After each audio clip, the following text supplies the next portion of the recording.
Hey my families, welcome back to my channel. Yes, நம்ம இன்னைக்கு என்ன ரெசிபி பார்க்க போறோம் அப்படினா கத்திரிக்காய் கார குழம்பு தான் வைக்க போறேன். நல்லா தேங்காய்லாம் வச்சிட்டு சோ நான் என்ன பண்றேன் அப்படினா ஒரு கைப்பிடி வந்துட்டு புளி எடுத்துர்க்கேன். இத வந்து நான் வந்து ஒரு எலுமிச்சப்பழ சைஸ்க்கு வந்து நல்லா உருட்டி எடுத்துட்டு ஒரு பாத்திரத்துல போட்டு நல்லா வாட்டர் ஊத்தி ஃபில் பண்ணி ஊற வச்சுக்க போறேன்.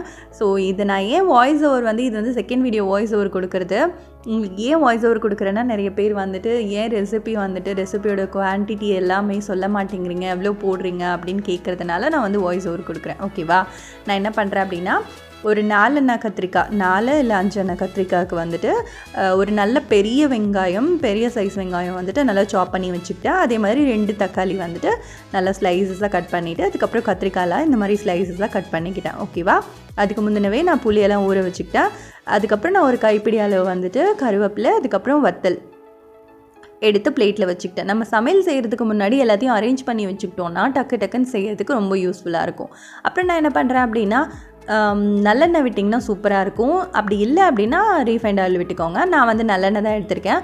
ஒரு 3 ஸ்பூன் வந்துட்டு நல்லெண்ணெய் விட்டுட்டு கொஞ்சம் வெந்தயம் கறிவேப்பிலை அதுக்கு அப்புறம் காஞ்ச மிளகாய் இதெல்லாத்தையும் நம்ம வந்துட்டு எண்ணெயில போட்டுக்கிறோம். அதுக்கு அப்புறம் நம்ம சாப்ட் ஆனியன்ஸ் எல்லாத்தையும் ஓவரால் போட்டு நல்லா சாட்டட் பண்ணிக்கிறோம். கொஞ்சம் ப்ரௌனிஷ் கலர்ல வந்தோனே நம்ம வந்துட்டு டொமேட்டோஸ் இதெல்லாம் நம்ம ஆட் பண்ணிக்கலாம்.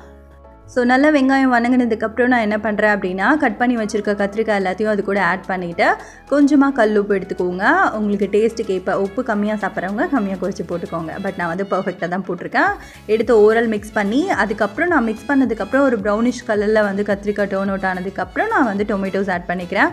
அப்பதான் உங்களுக்கு வந்து உப்பு மசாலாஸ்லாம் எல்லாத்துலயுமே பிடிக்கும். அப்படி இல்ல அப்படினா ஒரு பக்கம் உப்பு இருக்க மாதிரி இருக்கும் ஒரு பக்கம் உப்பு இல்லாத மாதிரி இருக்கும். சோ அந்த மாதிரி இருக்கும். நீங்க ஓவரால் இந்த மாதிரி ஆட் பண்ணதுக்கு அப்புறம் நல்லா மிக்ஸ் பண்ணி விட்டுக்கோங்க. மிக்ஸ் பண்ணதுக்கு அப்புறம் நான் என்ன பண்றேன்னா மஞ்சள் ஆட் பண்ணிக்கிறேன். நான் வந்து அப்படியே பாக்கெட்டோட கொட்றதுனால அளவு நீங்க அப்படியே கொட்டிராதீங்க. நமக்கு அளவு தெரியும் அல்லவா? நீங்க வந்து அப்படி போடாதீங்க. ஒரு பிஞ்ச் ஆஃப் மஞ்சள் அதுக்கு அப்புறம் நான் கொஞ்சம் மல்லித்தூள் ஆட் பண்ணிருக்கேன். ஒரு ஸ்பூன் நான் உங்களுக்கு அளவு எப்படி சொல்றேன்னா மஞ்சள் வந்து பிஞ்ச் ஆஃப் அதுக்கு அப்புறம் மல்லித்தூள் வந்துட்டு ஒரு ஸ்பூன் சாம்பார் பொடி நான் 2 ஸ்பூன். ஓகேவா? அதை ஃபுல்லா போட்டு நல்லா மிக்ஸ் ஓவர் பண்ணிக்கோங்க. நல்லா ட்ரையாவே பொரியல் மாதிரி நீங்க ரோஸ்ட் பண்ணிக்கோங்க. அதுக்கு அப்புறம் நீங்க கரைச்சு வச்சிருக்க புளி கரைசல் எடுத்து அதுல வந்து ஊத்திக்கோங்க. உங்க புளி வந்து ரொம்ப ஸ்ட்ராங்கா இருக்கு அப்படினா நீங்க வந்துட்டு ஒரு டம்ளர் தண்ணி எக்ஸ்ட்ரா ஆட் பண்ணிக்கோங்க எக்ஸஸா. அப்படி இல்லனா அப்படியே விட்டுருங்க. அந்த கொதியிலேயே வெந்துரும். எனக்கு வந்து புளி நல்லா ஸ்ட்ராங்கா இருக்கு. அதனால நான் என்ன பண்றேன்னா இன்னொரு டம்ளர் தண்ணி வந்து நான் ஆட் பண்ணிக்கிறேன். பிகாஸ் உங்க புளி வந்து ஸ்ட்ராங்கா இல்ல அப்படினா நீங்க தண்ணி விடாம அப்படியே விட்டுருங்க. அதுக்கு அப்புறம் நம்ம தேங்காய் அரைச்சு ஊத்தும்போது அந்த தண்ணி கன்சிஸ்டன்சி இருக்கும். இல்லனா குழம்பு தண்ணியா போய்டும். அதுக்கு அப்புறம் கார குழம்பு வந்துட்டு தண்ணி குழம்பு ஆயிடும். சோ அதுக்கு நம்ம ஒண்ணும் பண்ண முடியாது. நான் ஒரு டம்ளர் தண்ணி ஊத்தி நல்லா கொதி வந்ததுக்கு அப்புறம் தேங்காய் மட்டும் தான் அரைச்சிருக்கேன். பால் எல்லாம் எடுக்கல. அப்படியே கிரைண்ட் பண்ணி நான் வந்து ஆட் பண்ணிக்கிட்டேன். சோ லாஸ்டா தேங்காய் விட்டு நல்லா கொதிச்சு வந்ததுக்கு அப்புறம் நம்ம ஓவரால் கருவேப்பிலை போட்டுட்டு ஸ்டவ் ஆஃப் பண்ணி வர வேண்டியதான்.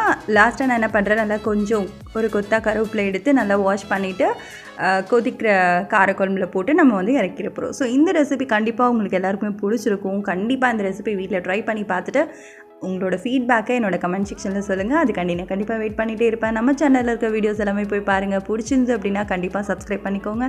And then see you next video. Bye bye.